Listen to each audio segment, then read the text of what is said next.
That's how bad it is. We're also joined by Jeremy Scahill, award-winning investigative journalist and author of the bestseller Blackwater, The Rise of the World's Most Powerful Mercenary Army. Jeremy, welcome to Democracy Now! Thanks, Juan. Your reaction now to this National Sovereignty Day, and especially also if you could talk about the recent awarding of some oil contracts in Iraq.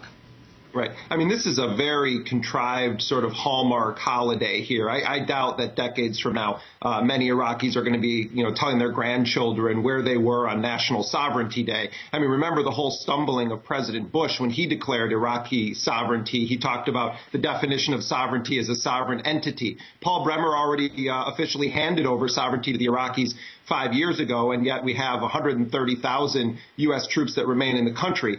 This really is George Bush's Iraq plan that Barack Obama is now implementing and taking the political risk of implementing, because if the violence blows up, then, of course, it looks very much like Barack Obama has been a failure in Iraq and not George Bush. So Obama, in many ways, has played into the Bush administration's hand. But we can see the clearest endgame of the U.S. occupation in the fact that the Iraqi government, on a day when they declare their own sovereignty and you have the U.S. military commander handing over the keys to the defense ministry, the Iraqi oil ministry opens up the country for bidding now on its oil resources. And you had 8 of the 10 top oil companies in the world that are not part of a nationalized state apparatus. In other words, 8 of the 10 most powerful private oil corporations in the world are now bidding for large shares of the Iraqi oil supply. I mean, to me, this is a grotesque symbol of what exactly is happening in Iraq. And let me just say, Juan, that while we're seeing the contrived celebrations where ordinary Iraqis, for the most part, are not permitted to go into these big celebrations, it's largely off-duty police officers, Iraqi soldiers, and dignitaries.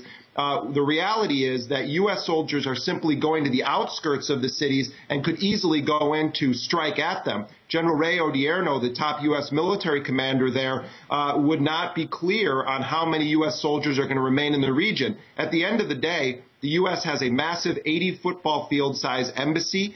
They have thousands upon thousands of contractors, 130,000 troops still in the country, and they're going to keep a force of 35 to 50,000 residual U.S. forces when Obama is officially done withdrawing from Iraq. So in reality, we see Barack Obama implementing almost to the letter George Bush's and the neocons' plan for Iraq, while putting a Democratic stamp on it and essentially downsizing and rebranding what remains a U.S. occupation. So no, this is Hallmark holiday stuff. And I think it's clear for anyone who's been following this that this is the same situation as when Bush tried to declare Iraqi sovereignty when Paul Bremer snuck out of Baghdad in June of 2004. Sahar Issa, one last question, and we only have 10 seconds. Do people in Iraq view the United States differently under President Obama?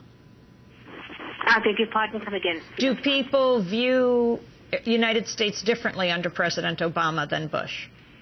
They do not view it differently. They just hope it will be a different nation, perhaps, as he is the change in himself, in his own nation.